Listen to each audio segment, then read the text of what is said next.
Librong Itim, Volume 7, An Anthology of Short Philippine Horror Stories.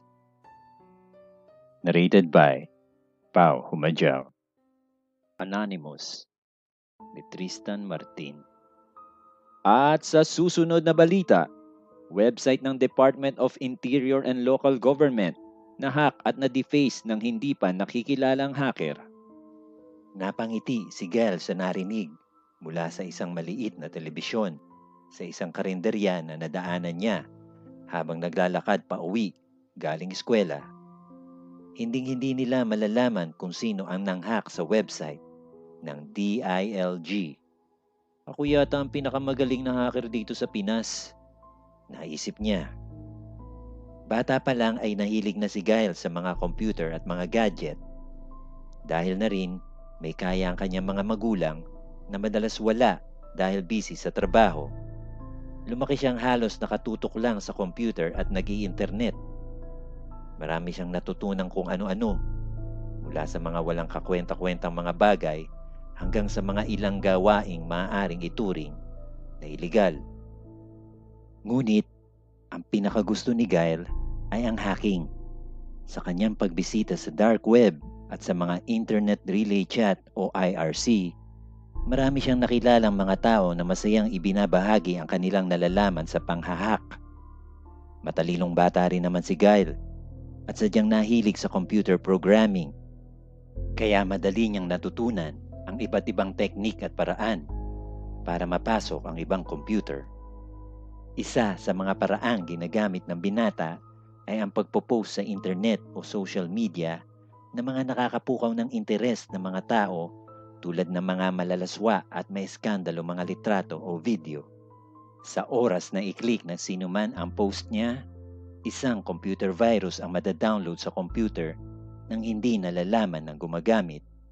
Ang virus na iyon ang magsisilbing backdoor niya. Magagamit niya ang internet connection ng computer na iyon. Pwede niyang buksan ang webcam o microphone na nakakabit sa computer na iyon na hindi nalalaman ng may-ari. At pati na rin ang processing power. Lingid sa kaalaman ng may-ari, ang kanyang computer ay isa ng bot o computer na sunod-sunuran lamang sa gusto ng hacker. Ang tanging mapapansin lang ng biktima ay bahagyang bumagal ang kanyang computer at internet connection.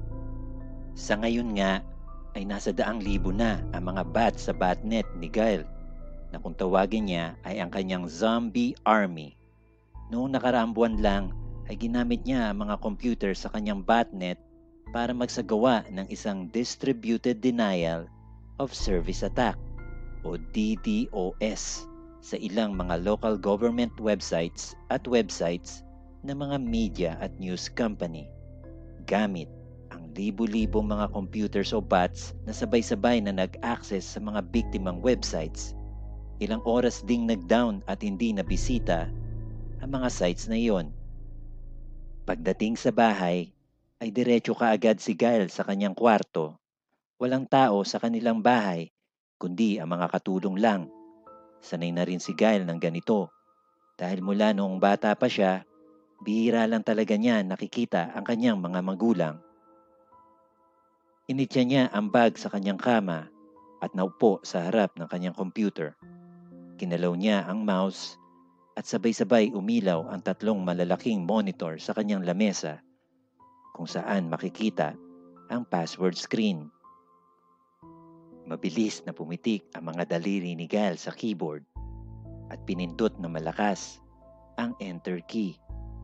Sandaling dumilim ang mga monitor pero agad din naman nagliwanag. Agad yan tinignan ng kanyang secure na dark web email at mga chatrooms. Napabuntong hininga siya sa nakita. Wala pa rin. Mahina niyang sabi. Bakit wala pa rin? Hindi pa rin ba nila ako napapansin? Nag-inat ng likod si Gail pagkatapos ay nahiga sa kama. Nakatitig lang siya sa kisame. Malalim ang iniisip. Kailan niyo ba ako kukontakin? Matagal nang gusto ni Gail na mapasapi sa isang sikat na grupo. Sikat hindi dahil mga artista sila o mga atleta, o mga kilalang tao. Sa katunayan, ay walang nakakakilala sa mga miyembro niyon. Tanging ang pangalan lang ng grupo ang kilala. At kilala ito ngayon sa buong daigdig. Anonymous. Ito ang dahilan kung bakit nahilig sa hacking si Guile. Ito rin ang dahilan kung bakit nagsagawa siya ng isang DDoS attack. Hinak ang ilang website ng gobyerno at diniface. Kailan niyo ba ako isasama sa grupo ninyo? Kailan ba ako magiging miyembro ng Anonymous? Ito ang tanong na paulit-ulit na umaalingaw-ngaw sa isipan ni Guile hanggang sa makatulog siya. Madaling araw na magising ang binata dahil nagre-ring ang kanyang cellphone. Pikit ang isang mata, kinuha niya ang cellphone mula sa mesa sa tabi ng kama. Unknown number. Sino naman kaya ito? Naisip ni Guile. At bakit walang numerong lumalabas sa kanyang cellphone? Hindi sinagot ni Guile ang telepono at ibinalik ito sa mesa. Biglang tumunog ang speaker ng kanyang computer, hudyat na nakatanggap siya ng mensahe sa kanyang secure email. Halos mahulog sa kama si Guile sa pagbangon. Agad siyang umupo at binuksan ang kanyang email. Sagutin mo ang tawag. Wala ring nakalagay kung sino ang nagpadala ng mensahe. Secure ang email na gamit ni Guile kaya imposibleng may makakuha ng email address niya ng basta-basta. Maliban na lang kung muling nag-ring ang kanyang cellphone mula sa isang unknown number. Parang drum ang kabog ng dibdib ni Guile. Nasagutin niya ang tawag. Hello? Sino to? Mr. Guile Hernandez. Or should I say, Phantom Bullet? Nanlamig ang buong katawan ni Guile. Phantom Bullet ang kanyang ginagamit na hacker code name. At ang mas malala pa, alam nito ang pangalan niya. Ito na ba ang Anonymous? O baka pulis ito? Sunod-sunod ang mga katanungan sa isipan ni Guile. Huwag kang mag-alala. Malumanay na sabi ng kanyang kausap. Hindi kami pulis o namang government agency. Kami ang matagal mo nang hinahanap. Gabutil ng bigas ang pawis na namumuo sa noo ni Guile. Anonymous? Sigaw ng lalaki sa kabilang linya. Jackpot! Hindi makapaniwala si Guile sa narinig. Matagal na niyang pinapangarap na mapasama sa grupong Anonymous. Marami ng mga grupong nagpakilalang miyembro sila ng Anonymous, pero pawang mga peke ang mga ito. Puro mga trolls lang at mga amateur na hackers, mga script kiddies. Pero halos hinihingal na sabi ni Guile. Paano ako makakasiguro na kayo nga talaga ang Anonymous? Well, sa tingin mo, kung hindi kami ang Anonymous, paano namin nakuha ang pangalan, email at number mo? Ngayon nga ay tumatawag ako sa iyo, pero nakamask ang number ko. Napaisip si Guile. Tama nga ang sinabi ng lalaking kausap niya. Tanging Anonymous lang ang makakagawa niyon. Kung ganon, ano kailangan niyo sa akin? Tumawa ang lalaking kausap niya. Napansin namin ang ginagawa mong hacking activities at nire-recognize namin ang iyong talento. Halos pigil hininga si Guile habang nagsasalita ang kausap. Kaya gusto namin na maging official member ka namin. Gusto namin maging isa kang Anonymous. Napatayo si Guile sa narinig. Talaga? Totoo ba ang sinabi mo? Oo naman. You will become a member of Anonymous. Sa katunayan, mayroong magaganap na isang ceremony. Sabihin na nating isang initiation para maging official ang pagpasok mo sa grupo. Initiation? Tanong ni Gail. Anong initiation? Muling tumawa ang lalaki. Nako, don't worry. Hindi ka namin bubugbugin o anuman. Simpleng ceremony lang naman iyon para mapatunayan namin ang iyong dedication at loyalty. Siyempre, kailangan namin matiyak na mapagkakatiwalaan ka namin. Napangiti si Gail. Naku, wala pong problema pagdating dyan.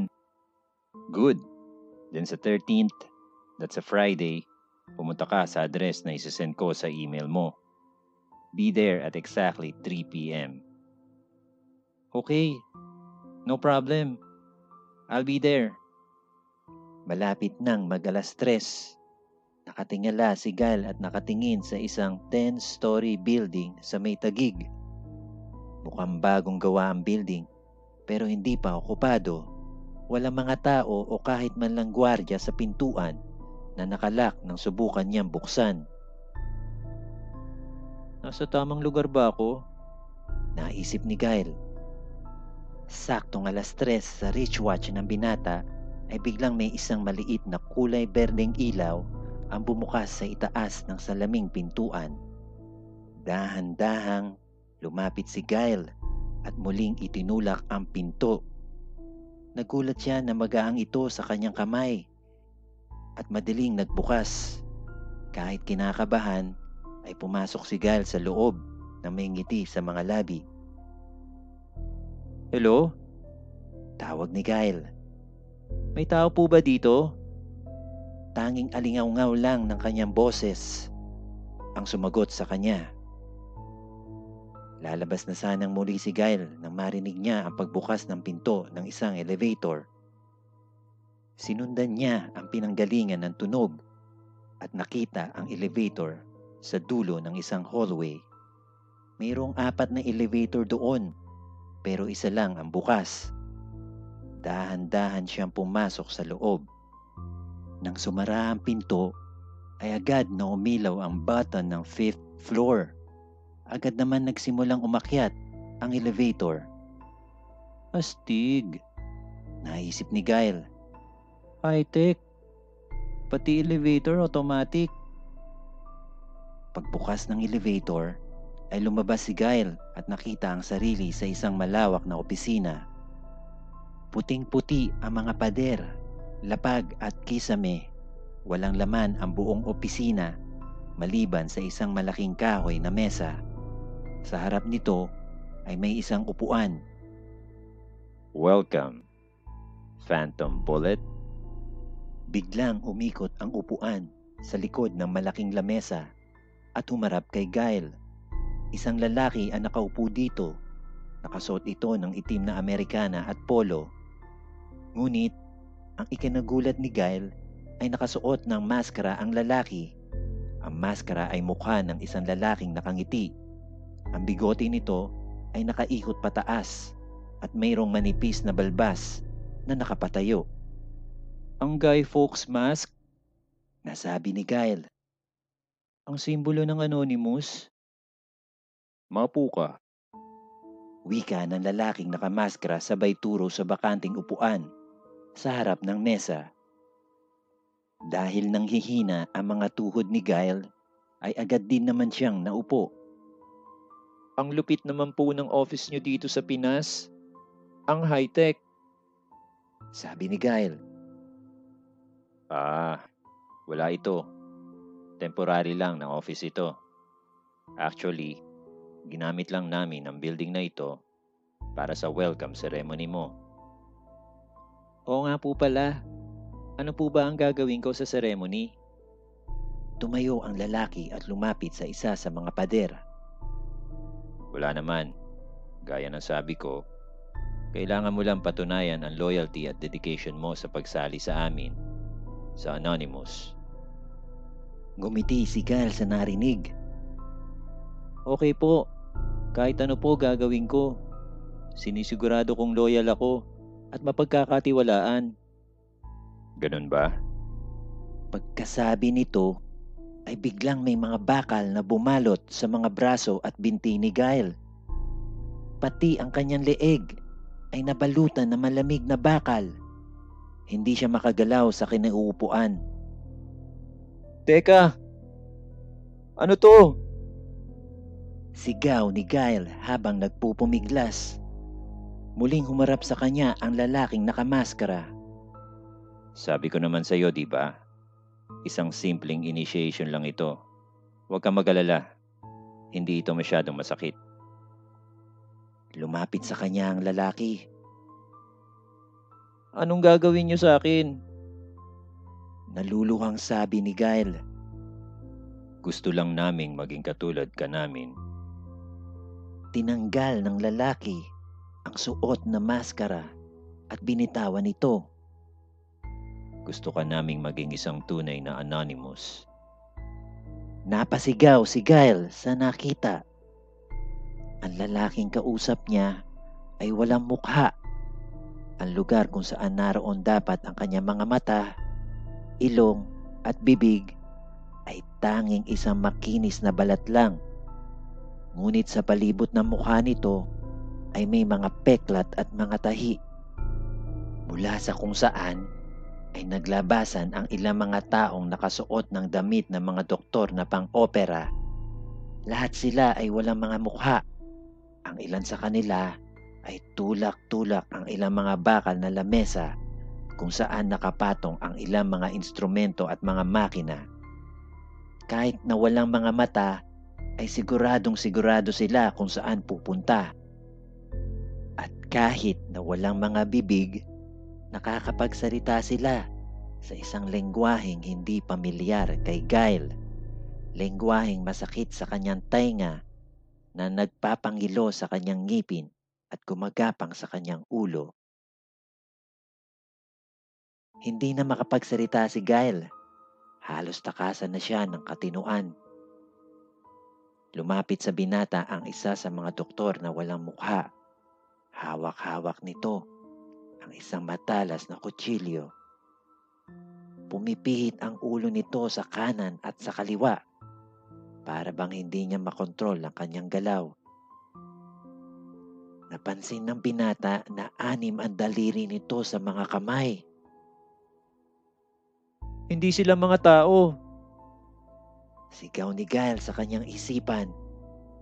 Sa gilid ng kanyang mga mata ay nakita niya ang lalaking kanina ay nakasuot ng maskara. Kumaway ito sa kanya. Salamat sa iyo. Mas mapapadali ang pagsakop namin sa mundong ito. Muli, nagpupumiglas ang binata. Ngunit talagang mahigpit ang pagkakagapos sa kanya. Oo nga pala, yung sinabi ko kaninang hindi masyadong masakit. Sabi ng lalaking walang mukha. Dito naisip ni Gail na narinig niya ang boses ng lalaki. Hindi sa kanyang mga tainga, kundi diretso sa kanyang isipan. Pasensya na, nagsinungaling ako.